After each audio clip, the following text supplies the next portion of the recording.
সুপ্রিয় দর্শক, ভিওডি বাংলার নিয়মিত আয়োজন নিউজ ন্যারেটিভ আপনাদের সবাইকে স্বাগত জানাচ্ছি। আমি মঞ্জুর মিলন। আপনারা জানেন যে সমসাময়িক নানা বিষয় নিয়ে আমাদের এই আয়োজন, আর এই আয়োজনে আমাদের সাথে যুক্ত হয়েছেন বাংলাদেশ পূজা উদযাপন ফ্রন্টের সভাপতি অপর্ণা রায় দাস। তার আরেকটি পরিচয় আছে, তিনি বিএনপির প্রান্তিক জনশক্তি বিষয়ক সহ সম্পাদক। দিদি, আপনাকে আমাদের ভিওডি বাংলার স্টুডিওতে স্বাগত জানাচ্ছি। আপনাকেও ধন্যবাদ জানাচ্ছি আমন্ত্রণ জানানোর জন্য। ধন্যবাদ। আমরা আলোচনায় চলে যেতে চাই। আপনি একদিকে রাজনীতির সাথে জড়িত, পাশাপাশি আপনি বাংলাদেশ পুজো উদযাপন ফ্রন্টের সভাপতি, বড় দায়িত্ব পালন করছেন। আপনাদের আগামী 28 সেপ্টেম্বর থেকে 2 অক্টোবর পর্যন্ত পুজো উৎসবটি পালন করবেন। আপনাদের সারা দেশে প্রস্তুতি কেমন চলছে?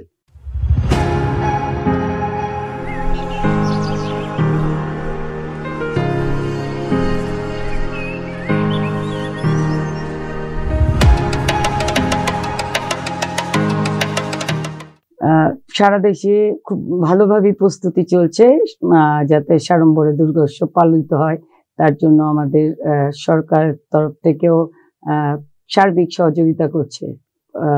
আমরা চেষ্টা করছি যে গতবার আপনি জানেন দীর্ঘ 17 বছর আমাদের সকল ধর্মের মানুষ, শুধু বলবো না যে হিন্দু সম্প্রদায়, সকল ধর্মের মানুষ ঠিকমতো ধর্ম পালন বা উৎসব পালন করতে পারিনি। দেখা যেত যে দুর্গাপূজা আসলেই কোনো মন্দিরে হামলা হতো বা মূর্তি ভাঙচুর হতো। 5ই আগস্ট ছাত্র জনতা গণ অভ্যুত্থানের মাধ্যমে আমরা যে একটি বাংলাদেশ পেয়েছি, এই 5ই আগস্ট পট পরিবর্তনের পর আমরা গত দুর্গা উৎসব খুব ভালোভাবে পালন করেছি। আর এই উৎসবটি পালন করার আমাদের সফলতা শুধু আমাদের ধর্মের লোক নয়, আমাদের মুসলিম, বৌদ্ধ, খ্রিস্টান সবাই সার্বিক সহযোগিতা করেছে। আমরা জানি যে এই পুজো এলেই একটি গোষ্ঠী সবসময় প্রমাণ করবার চেষ্টা করে যে পূজার কোথাও হামলা হচ্ছে কিংবা হিন্দুদের যে সনাতনী যে উৎসবগুলো, এই উৎসবগুলো ঠিকমতো হচ্ছে না, হতে দেবে না, এরকম একটা প্রক্রিয়া বা একটা গোষ্ঠী চেষ্টা করে। এই পূজার আসলে সার্বিক নিরাপত্তা নিয়ে আপনার এখন পর্যন্ত আপনার সন্তোষজনক কোনো ইয়ে আছে কিনা?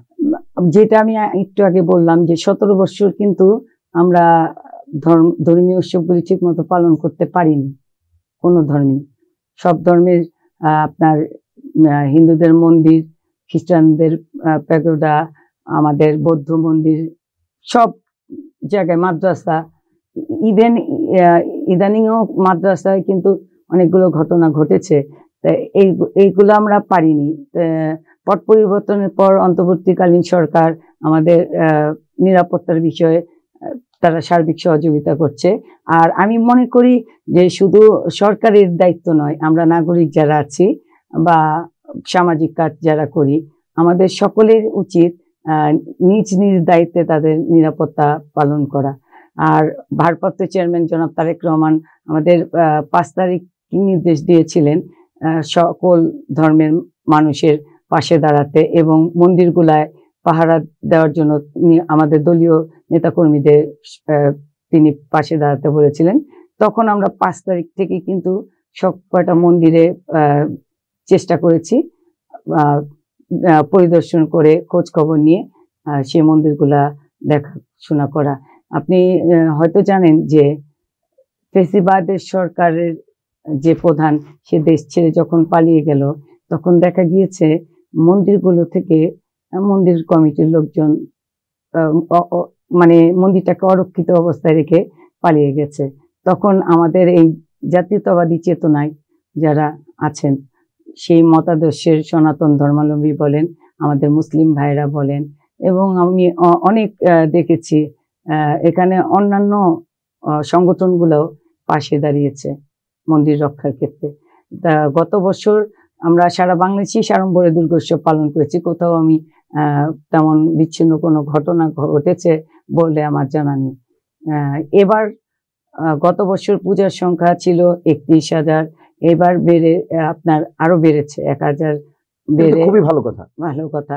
আর আরেকটা ইনফরমেশন, যেটা আমাদের ঢাকা মহানগরে 24 সাল অব্দি আমরা 252টি পূজা পালন করেছি। এবার আরো 6টি মণ্ডপ বেড়েছে, 258টি। এটাই তো আমাদের মানে সফলতা আমি মনে করি। ধন্যবাদ। আমরা বাংলাদেশের মানুষ, আমরা গ্রামগঞ্জে সব জায়গায় হিন্দু মুসলমান আমরা দেখি একেবারে সম্প্রীতির সাথে বসবাস করে। আমরা ছোটবেলা থেকেই দেখতাম যখন সন্ধ্যা হতো তখন হিন্দুদের ঘরে পুজোর আওয়াজ আসতো আমাদের ঘরে ভেসে। আবার আমাদের ঘরে যখন আমাদের ধর্মীয় উৎসব যখন হতো তখন হিন্দু ছেলেমেয়েরা আমাদের বাসায় এসে খেত, আমরা তাদের বাড়িতে গিয়ে তাদের প্রসাদ খেতাম। তো এই যে একটা সম্প্রীতির বন্ধন বাংলাদেশে, এই সম্প্রীতির বন্ধন আমরা কখনোই দেখিনি ছিন্ন হতে, ম্যান টু ম্যান। আমি যদি বলি, আমি যেমন একটা উদাহরণ দিলাম, এরকম কিন্তু কখনো হয়নি, কিন্তু এই বিষয়টাকে সবসময় রাজনৈতিকভাবে ব্যবহারের একটা চেষ্টা হয়েছে। একটা গোষ্ঠী চেষ্টা করে ধর্ম নিয়ে রাজনীতি করা। আমি বলবো যারা ধর্ম নিয়ে রাজনীতি করে বা চেষ্টা চালায় তারা ধর্মকে ভালোবাসে বললে মনে হয় না। কারণ প্রতিটা ধর্মে কিন্তু আছে যে ভালো কাজ করো, সত্য পথে চলো, ন্যায় নিষ্ঠা, এগুলার কথা, আপনার লোভ যাতে না হয় সেগুলা। কিন্তু একটা গোষ্ঠী চেষ্টা চালায় যে এগুলাকে কোনো মানে দাঙ্গার পরিণত করা যায় কিনা বা সুবিধা নেওয়া যায় কিনা। আপনি তো ছোটবেলায় দেখেছেন, আমি এই পর্যন্ত আমাদের বাড়িতে আপনি শুনলে অবাক হবেন যে ঈদের দিন হাজার হাজার লোক আসে ঈদ শুভেচ্ছা বিনিময়ের জন্য। আর আমরা পূজাতেও তাদের নিমন্ত্রণ করি, সারা বাংলাদেশের লোকজন আসে আমাদের বাড়িতে কেরানীগঞ্জে। এছাড়াও আমাদের ছেলের মেয়ে এরা রোজার মাস বলেন, শবে বরাত বলেন, এগুলাতে বন্ধুদের সাথে তারা আনন্দের সাথে ভাগাভাগি করে নেয়। তা এটা শুধু আমাদের ছোটবেলার না, এটা বাংলাদেশ সম্প্রীতির দেশ। এই কারণে বলবো যে যদি সম্প্রীতি না থাকতো তাহলে কিন্তু এই যে মন্দির পাহারার বিষয়টা আসলো, তাহলে আমাদের পাশে মুসলিম ভাইরা দাঁড়াতো না। আপনি শুনলে অবাক হবেন যে 7 তারিখে আমাকে সেনাবাহিনী থেকে সুরক্ষা কমিটির চেয়ারম্যান দিল, এবং আমার সাথে 2 জন মুসলিম ভাই, একজন বাংলা একাডেমি শাহ সিদ্দিকী ভাই, একজন মসজিদের ইমাম কাদের ভাই, এই 2 জনকে দিল আমার সাথে এই সুরক্ষা কমিটিতে। আমরা রমনা কালী মন্দিরে রাত জেগে পাহারা দিয়েছি, সারাদিন মহানগরের সবকটা মণ্ডপে আমরা যেতাম, যে খোঁজ নিতাম, এবং যেই কাকরাইলের গির্জা সেটাও চেষ্টা করেছি পরিদর্শন করে খোঁজ খবর নেওয়ার। তা এই চেষ্টা আমরা করেছি। তা এটা বাংলাদেশ যদি সম্প্রীতির দেশ না হতো তাহলে এখানে তারা আমার সাথে সঙ্গী হতো না। আরেকটা বিষয় আমি বলতে চাই যে আপনারা চৌধুরী আলমের কথা জানেন, তিনি গুম হয়েছেন। তিনি এই রমনা কালী বাড়ি একটা সময় পাক হানাদাররা গুড়িয়ে দিয়েছে অর্ধেক, আর বাকি অর্ধেক শেখ মুজিবুরের সময় গুড়িয়ে দিয়েছিল বুলডোজার দিয়ে। সেটাকে যখন পুনরায় আবার হিন্দু সম্প্রদায় থেকে দাবি করলো, বাবু গয়েশ্বরচন্দ্র রায়, ফণীভূষণ মজুমদার, এরা যখন দাবি করলো 73 সালের ঘটনা, তখন তিনি উত্তরে বললেন যে সরাদ্দি উদ্যান বড় না তোদের রমনাকালী বড়, তোদের রমনাকালী পোস্তগোলা শ্মশানে নিয়ে বানা।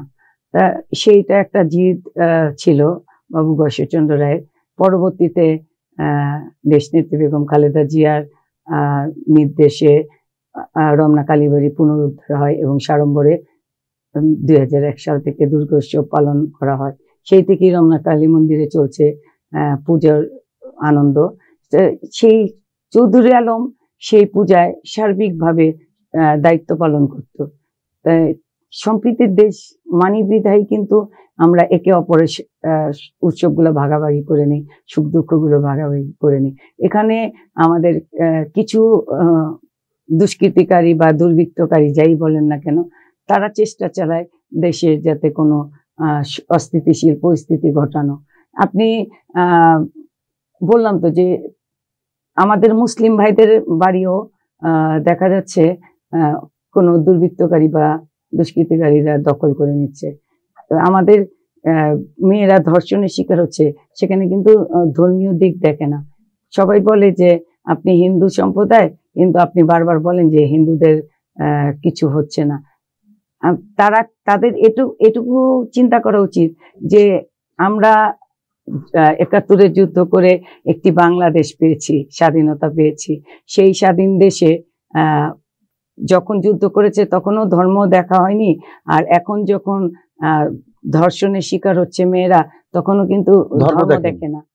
এটা আমার বিশ্বাস বা আমার উপলব্ধি থেকে আমি বলছি। না, পাকিস্তানিরা যখন বাংলাদেশের উপর অত্যাচার নির্যাতন চালিয়েছে তখন তো হিন্দু মুসলিম তো বলে কোনো কথা ছিল না। তারা যাকে পেয়েছে তাকেই নির্যাতন করেছে। তো আপনি একটি সুন্দর উদাহরণ দিয়েছেন যে আসলে বাংলাদেশে যেসব ঘটনা ঘটছে অবশ্যই সেটির পক্ষে আমরা নই, এটির প্রতিবাদ জানাই, এবং এটি একটি অমানবিক বিষয় যে হিন্দু নারীরা ধর্ষণ কিংবা হিন্দু বাড়িতে হামলা। কিন্তু আমার কথা হলো যে এগুলো আমরা একটাও চাই না। আমরা চাই সরকার এইসব ক্ষেত্রে জিরো টলারেন্স দেখাক, কিন্তু তারপরেও যদি এ ধরনের একটা ঘটনা ঘটে সেইটিকে আবার অন্য খাতে নিয়ে একটা সুবিধা নেওয়ার চেষ্টা, সেটিও তো কাম্য নয়। কেননা আমরা দেখি যে সারা বাংলাদেশে ধরুন আজকে খবর যদি এরকম হয় যে 5টা নারী ধর্ষণের শিকার হয়েছে, সেখানে 4 জন যদি মুসলিম থাকে, 1 জন হিন্দু থাকে, এখন এটাকে তো আমরা অন্য ধারায় প্রবাহিত করার কিছু না।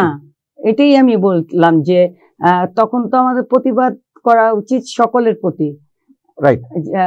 আমরা যেহেতু মুক্তিযুদ্ধের চেতনার কথা বলি, সেই চেতনা ধারণ করছি, তাহলে আমাদের উচিত যে আমাদের শুধু সনাতন ধর্মাবলম্বীদের পাশে না, মানবতার পাশে দাঁড়াতে হবে। আপনি সারা দেশের খোঁজ খবর তো রাখছেন। জি। কি অবস্থা? একটা উৎসব মুখর পরিবেশ তৈরি হচ্ছে? খুবই উৎসব মুখর পরিবেশ, সব জায়গায় সুন্দরভাবে প্রস্তুতি চলছে, এবং এই গভর্নমেন্ট আপনার সারা বাংলাদেশে সব সময় আপনার 2 কোটি থেকে 3 কোটি টাকা বরাদ্দ থাকতো অনুদান মণ্ডপগুলোতে, তো এবার 2 কোটি টাকা আরো বেড়েছে। এই যেই তলাবিহীন ঝুড়ি থেকে এই সরকার এই দেশটাকে হাতে নিয়েছে, সেই পরিস্থিতিতে 5 কোটি টাকা বরাদ্দ, এটা কিন্তু not a matter of joke. অবশ্যই না। হ্যাঁ, তারপর আপনার নিরাপত্তায় তারা সার্বিক সহযোগিতা করছে সব জায়গায়। তা এই যেমন পরশুদিন থেকেই কিন্তু আমাদের রিচুয়ালটা শুরু, মহালয়া দেবীর আগমন। এই ক্ষেত্রে আপনার সব জায়গায় নিরাপত্তা নিয়ে স্বরাষ্ট্র মন্ত্রণালয়, ধর্ম সমাজ কল্যাণ, সব মন্ত্রণালয় কিন্তু মিটিং করেছে। আমরা প্রতিটা জেলায় ডিসিদের সাথে মিটিং করেছি। আমাদের প্রধান উপদেষ্টার সাথে আমরা 12 জনের একটা প্রতিনিধি দল বৈঠক করেছি। তারপর উনি ঢাকেশ্বরী মন্দিরেও আসছিলেন সনাতন ধর্মাবলম্বী সবার সাথে শুভেচ্ছা বিনিময় করার জন্য। যাই হোক, এখন আমার প্রশ্ন হলো যে এই যে সনাতনীরা যে আপনারা এখন এই উৎসবটি পালন করছেন, এই উৎসবের আসলে এবার কি মেসেজ নিয়ে দুর্গা আসছেন? এবার আসলে কি মেসেজটা নিয়ে আসছেন? আসলে দুর্গা মা যখন স্বর্গে অসুরদের প্রভাব বেড়ে গিয়েছিল, তখন দুর্গা মা অসুর বধ করে সেই স্বর্গকে শান্তি প্রদান করেছিল। এই আপনার গত 5ই আগস্টে পট পরিবর্তনের পরপরই অক্টোবরে আমরা দুর্গা উৎসব পালন করি সাড়ম্বরে, বিজয়া দশমী, যেখানে নারী শিশু কেউই নিরাপদে ছিল না, সেখানে মেয়েরা মানে প্রাণ ভরে আনন্দ করেছে। দুর্গা মা অশুভ শক্তিকে ফেলে দিয়ে আপনার শান্তি বয়ে আনে। আমাদের এই দেশটা সামনে একটা আমরা নির্বাচন চাচ্ছি, সুষ্ঠু নির্বাচন, যেটা আমাদের হারিয়ে গিয়েছিল। 17 বছর আমরা ভোটের অধিকার থেকে বঞ্চিত হয়েছি। তো এবার সুষ্ঠু নির্বাচনের মাধ্যমে আমরা আবার আমাদের গণতন্ত্রকে ফিরে পেয়েছি, আমরা ভোট দিতে পারবো, একটা নির্বাচিত সরকার গঠন করতে পারবো। এটার আমাদের জন্য একটা শান্তির বার্তা নিয়ে আসছে মা দুর্গা, যে আমরা বৈষম্যহীন একটি বাংলাদেশ গড়ব। আর সব মানুষের প্রতি এই পূজাকে সামনে রেখে সব মানুষ, সরকার, প্রশাসন, সবার প্রতি আপনাদের উদাত্ত আহ্বান কি থাকবে? সবাইকে বলবো, ঐক্যের বিকল্প নাই। মতের হয়তো তফাৎ থাকতে পারে, সবাই আমরা যদি ঐক্যবদ্ধ হই, যেভাবে আমরা ফ্যাসিবাদকে মুখ থেকে দেশকে মুক্ত করতে পেরেছি, সেইভাবেই আমরা একটি সুন্দর বাংলাদেশ যাতে গড়তে পারি, সবাই মিলে যদি আমরা একসাথে কাজ করি, তবেই আমাদের যেই সুন্দর বাংলাদেশ দেখার স্বপ্ন সেটাই পূরণ হবে। আর আমাদের ভারপ্রাপ্ত চেয়ারম্যান, আপনি জানেন যে 31 দফা দিয়েছে, সেখানে রেইনবো নেশনের কথা আছে। যেই রেইনবো নেশনে আপনার কেউই বাদ যাবে না। বাদ যাবে না। মানে আমাদের দেশটা হচ্ছে একটি বাগান, আর সেই বাগানে আমরা সকল ধর্মের, হিন্দু, বৌদ্ধ, বিভিন্ন খ্রিস্টান, ফুল নির্দিষ্ট থাকবে, সব ফুল শত থাকবে, ফুল ফুটতে দাও। শত ফুল ফুটবে। এইটাই হলো বাগানের সৌন্দর্য। এবং এই এই যে পুজোর মাধ্যমে একটা মেসেজ, প্রত্যেক বছর কিন্তু এক একটা মেসেজ থাকে, যে এবছর দুর্গা এই মেসেজ নিয়ে আসছে, এই মেসেজ দিয়ে চলে গেল, এরকম একটা মেসেজ কিন্তু থাকে। এই বছরের সেই মেসেজটা কি আপনাদের এখনই আবিষ্কার হয়েছে, নাকি এটি আরো পরে? হয়েছে মহালয়াতে, এটা হবে যে দেবী কিভাবে আসছে, যাবে কিভাবে কিভাবে যাবে, হ্যাঁ হ্যাঁ, হ্যাঁ, এটা মহল্লাতে আমরা বলবো। আর আপনার জানেন যে যারা দুষ্কৃতিকারী, তারা কিন্তু এখনো আমাদের আনাচে অশুভ কানাচে, শক্তি, হ্যাঁ, অশুভ শক্তিগুলো আনাচে কানাচে ঘুরে বেড়াচ্ছে, হয়তো আমাদের মাঝে থেকেই আমাদের ক্ষতি করার চেষ্টা করবে।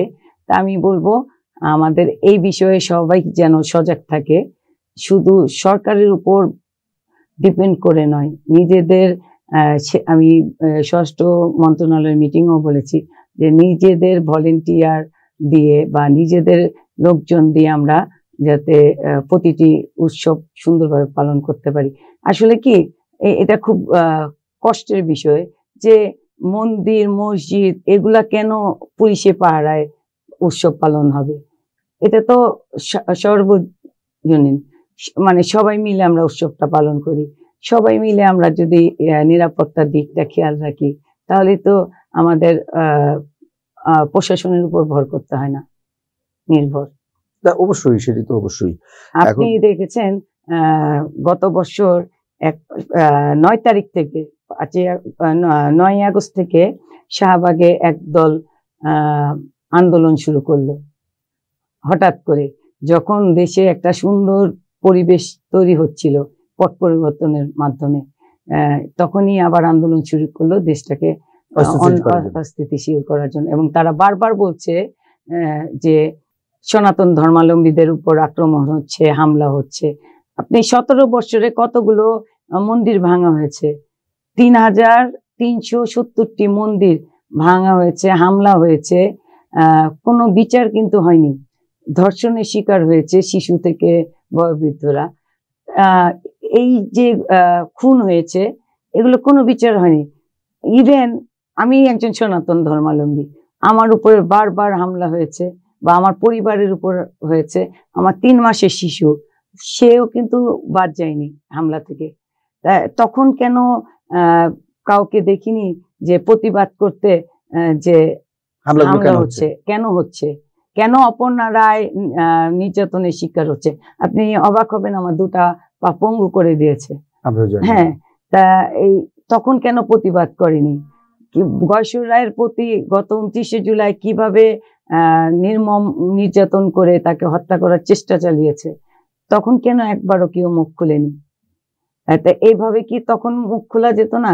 সেই আন্দোলন কেন আমাদের পট পরিবর্তন, আমাদের সন্তানরা রক্ত দিয়ে, মুগ্ধ, দীপ্ত, আবু সাইদ এরা রক্ত দিয়ে যেই একটা বাংলাদেশকে দিল, মুক্ত করলো, তখন কেন আন্দোলন শুরু হয়েছে? আজও অব্দি আপনি শুনলে অবাক হবেন, কিছু কিছু দুষ্কৃতিকারী আপনার জায়গায় জায়গায় আন্দোলন করছে। তা এজেন্টদের পক্ষ নিয়ে তারা সেই এজেন্টদের পক্ষে কাজ করে চলছে।